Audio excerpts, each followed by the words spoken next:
na tsak, ito po yung ikinaalarma ni Tambaloslos. Kaya nagkaroon po ng magic mikos-mikos itong kumilik. Kasama ito si Tambaloslos. Bakit natin masama sinabi si Tambaloslos? Si Tambaloslos ang nakinabang dyan. Ang pangalan niya, siya lang nandyan. Tingnan mo.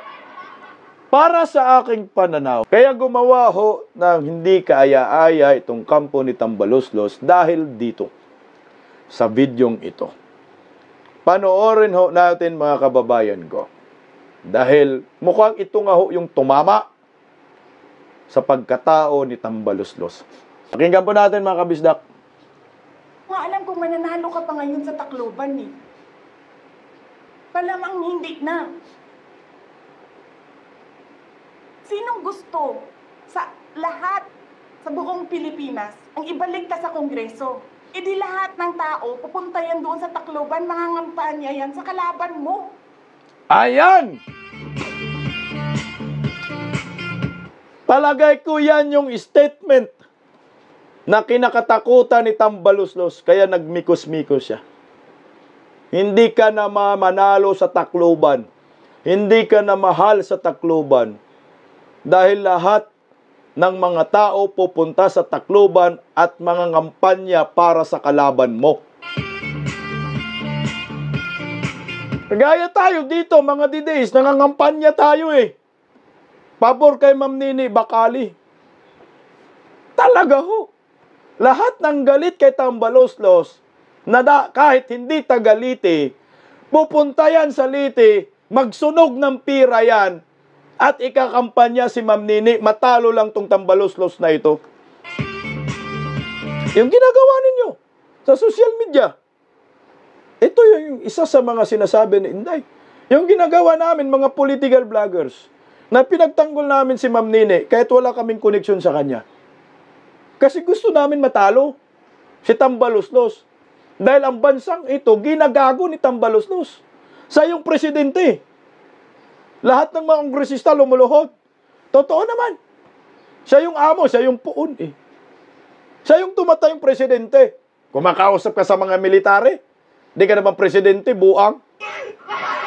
Lahat ng plano nang nangyari sa Pilipinas, pag sinabi mo nangyayari, buang talaga. Okay, sana kung magustuhan namin mga plano ninyo, walang problema. Ang pangit nga eh. Palagay ko ito po yun, nakapag-trigger sa kanila. Na gawa tayo ng mikos-mikos. Gulatin na lang natin si Nini Bacali. Gawan mo ng paraan, George Garcia ito. Kasi pag di mo to gawa ng paraan, tanggal ka rin sa pagkakumilik.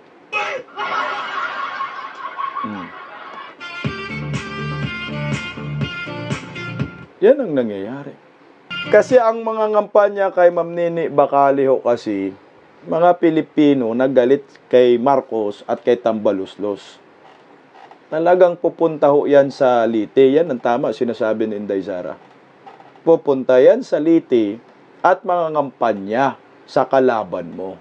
Eh sino po yung malakas na kalaban ni Tambaloslos na konektado sa mga Duterte?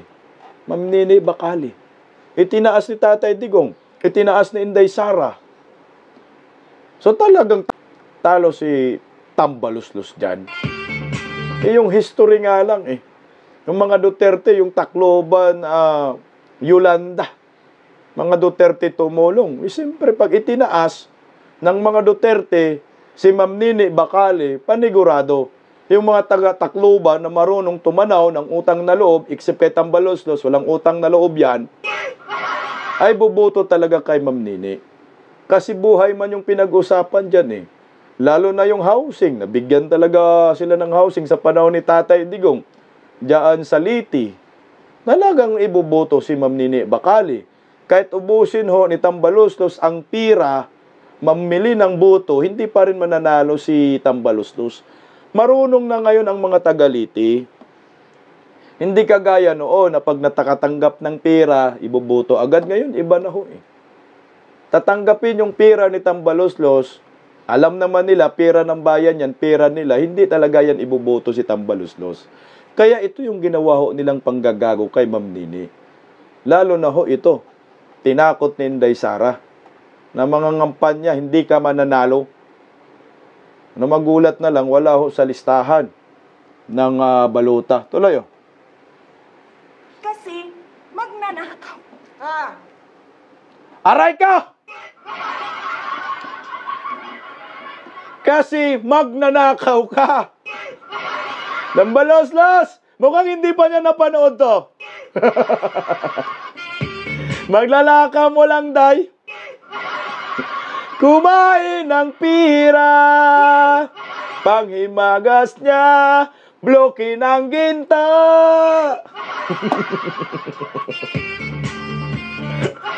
Aray ko.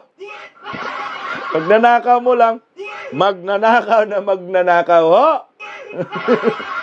Galing ka, Inday Sara, Tambalos-los, kasi magnanakaw ka. Ara, ano? Gusto mo pa? Gusto mo pa ibaon?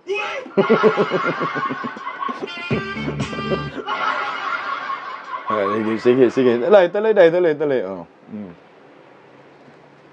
Hindi ka dumadaan sa audit.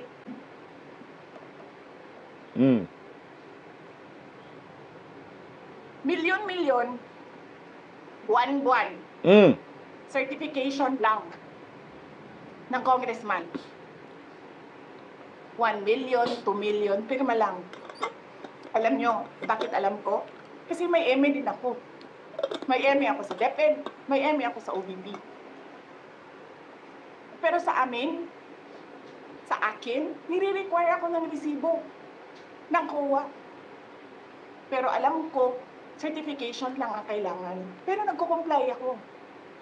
Bigay nyo lahat ng resibo. Pero ikaw, pirma mo lang, hindi mo nga ata pirma yan. Pirma lang ng staff mo yan. Milyon dyan sa Committee on Accounts. Lumalabas ang pera. Pirma nyo lang. Walang nag-audit sa inyo. Sino ang nag-audit ng confidential funds ng Office of the President? Wala.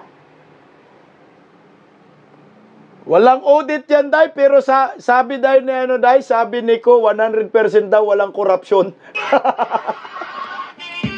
Yeah, words. Mantakin mo, ha? Walang audit, sabi ni Inday Sara, pero ang lakas ng amats, itong magkaibigan ko at Tambalos-los, 100% walang korupsyon. Yawards, lokohin nyo kami. Lokohin nyo mga sarili nyo. Walang audit daw.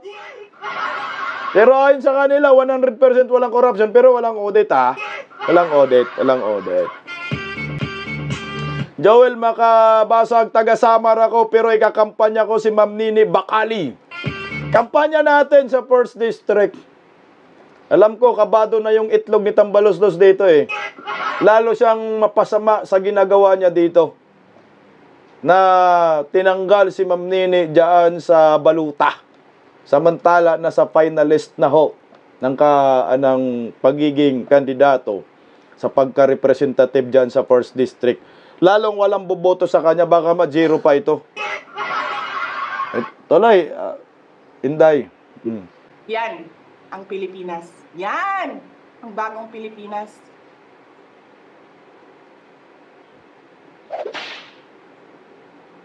Kriminal speaker. Bakit ko nasabi kriminal siya? Basahin niyo yung kaso niya sa United States of America. Kriminal ka daw, Tambalos-los!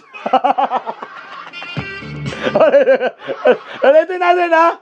Hoy, mga tagaliti, ha? Inday Sara nagsabi dyan, kriminal ka, Tambalos-los ka! Aray! Magnanakaw na, kriminal pa! Pareho talaga sila ng pinsan niyang itlog din, eh. Ano? Boto niya? Mga 1st District, mga taga 1st District of Leyte, ayon kay Vice President Inday Sara, kriminal si Tamba. Kawatan pa! Aray! isda. Labang ka pa. Iyak na ba? Magnanakaw pa! Criminal pa! Ayaw ka, Inday Sara. Huy! Criminal ha? May kaso sa Amerika. Yung tungkol sa Okada. Malapit na pala damputin ni Donald Trump ito. Aray ka, aray ka! Aray ka! Ano bang pitsa ngayon? January 10. Yung inaugurasyon ay January 20. Kriminal, pag sinabi mong kriminal, na convicted Nyor, yung pinsan mo, pati ikaw, madampot pala ni Trump. Kriminal ha? Kami ni Inday. Hala, yari talaga dito. May madampot. Wala pa naman siyang immunity. Kongresista, Speaker of the House, walang immunity yan.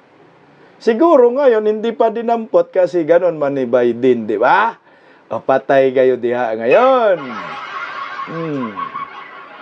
Pag masid Donald Trump na ang maupo, wala pa namang pinapalampas. Puta, bilog ang mundo talaga dito, guys.